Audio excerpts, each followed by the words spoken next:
Lioka toko faha-efatra ambin'ny folo.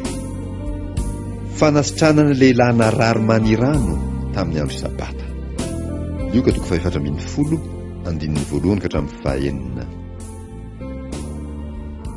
Ary raha niditra mba hihinana tao an-tranon'ilo olona anankiray amin'ny fariseo izy tamin'ny sabata, dia nizahan-taratra azy ireo. Ary indro nisy olona mandrano anankiray teo anatrehany.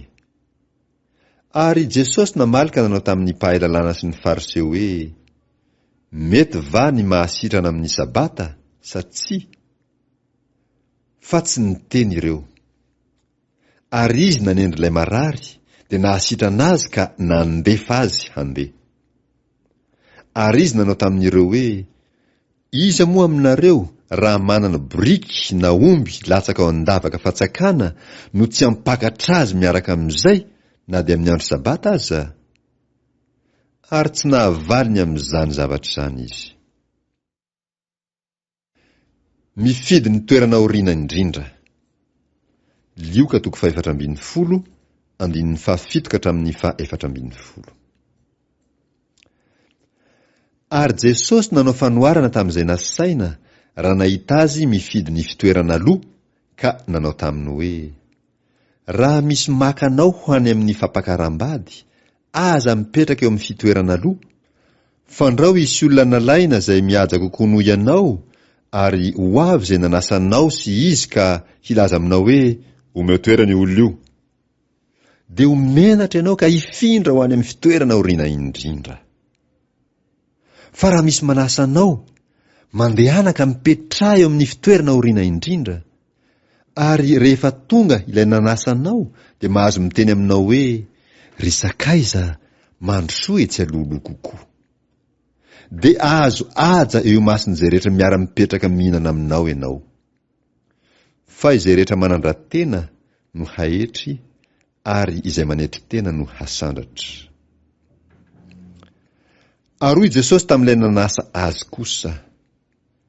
Raha manasa olona misakafo atoandro na ny sakafo hariva ianao, dia aza ny sakaizanao, na ny rahalahinao, na ny havanao, na ny namanao manan-karena no asainao, fandrao anasanao kosa ireo ka dia ho voavaliny ianao. Fa raha manao fanasana ianao, dia asao ny malahelo, ny kilemaina, ny mandringa, ny jamba, dia ho sambatra ianao, satria tsy mba manan-kavaly ireo, fa ho valiana kosa ianao amin'ny fitsanganan'ny marina. Fanoharana momba ny fanasana lehibe. Lioka toko faha-efatra ambin'ny folo, andininy faha-dimy ambin'ny folo ka hatramin'ny faha-efatra amby roapolo. Ary ny anankiray tamin'izay niara-nipetraka nihinana taminy, dia nandray izany ka nanao taminy hoe, sambatra izay hinan-kanina ao amin'ny fanjakan'Andriamanitra. Fa hoy Jesosy taminy, nisy olona anankiray nanao fanasana lehibe ka nanasa olona maro. Ary naniraka ny mpanompony izy tamin'ny fotoana fisakafoana, ilaza amin'izay efa nasaina hoe, andeha fa efa voavoatra izao ny fanasana. Fa izy rehetra dia nitovy saina, ka samy nanao fialana. Hoy ny voalohany taminy, efa nividy tany aho, ka tsy maintsy mandeha izaha azy. Masina ianao, ekeo ny fandavako.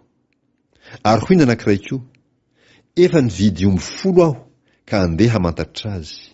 Masina ianao, ekeo ny fandavako. Ary hoy ny anankiray koa, efa nampaka-bady aho, koa amin'izany tsy afaka mankany. Ary noho ny tonga ilay mpanompo, dia nambarany tamin'ny tompony izany. Dia tezitra ny tompo-trano ka nanao tamin'ilay mpanompony hoe, mandehana faingana ho eny amin'ny lalam-be sy ny sakeli-dalana eto an-tanàna, ka ampidiro ny malahelo sy ny kilemaina sy ny jamba ary ny mandringa. Ary hoy ilay mpanompo, tompoko, efa natao izay nandidinao, ary mbola tsy feno ihany ny trano. Ary hoy ny tompo tamin'ilay mpanompony, mandehana ho eny amin'ny lalam-be sy ny sisim-boly, ka tereo ny olona hiditra, mba ho feno ny tranoko. Fa lazaiko aminareo, tsy hisy anandrana na handroko ireny olona nasaiko ireny na dia iray akory aza.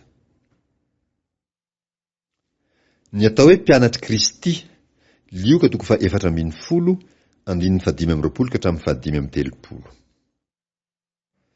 Ary nisy vahoaka betsaka niaraka tamin'i Jesosy, dia nitodika izy ka nanao taminy hoe: raha misy manaraka ahy ka tsy mankahala ny rainy sy ny reniny sy ny vadiny sy ny zanany sy ny rahalahiny sy ny anabaviny, eny ary ny ainy koa aza, dia tsy azo ekena ho mpianatro izy. Nazovy no tsy mitondra ny azo fijaliana ka tsy manaraka ahy, dia tsy azo ekena ho mpianatro izy. Fa iza moa aminareo raha tahanao tilikambo no tsy mipetraka aloha mihevitra izay ho lany anaovan'izany, na misy havitany azy na tsy? Fandrao rehefa nanao ny fanorenana izy ka tsy mahavita, dia handatsy azy izay rehetra mahita ka hanao hoe: io olona io dia nanomboka nanao trano fa tsy nahavita. Ary iza moa no mpanjaka raha handeha hiady amin'ny mpanjaka hafa no tsy mipetraka aloha mba haka hevitra tsara, na mahay mandresy ilay mitondra 2 alina amin'ny iray alina izy na tsy? Fa raha tsy izany, raha mbola lavitra ny mpanjaka anankiray, dia ampitondra tena izy ka hangataka fihavanana. Ary toy izany koa ianareo rehetra izay tsy mahafoy izay rehetra nananareo, dia tsy azo ekena ho mpianatro. Koa tsara ny sira, fa raha ny sira aza no tonga matsatso, inona indray no hahasira azy? Tsy mahasoa ny tany na ny zezika izy, fa hariany olona. Izay manatsofina ho enti miaino, aoka izy hiaino.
Soni fazi aruvana anao, si aivinai amini fuirai, ni fizalinao, ni fantasenao.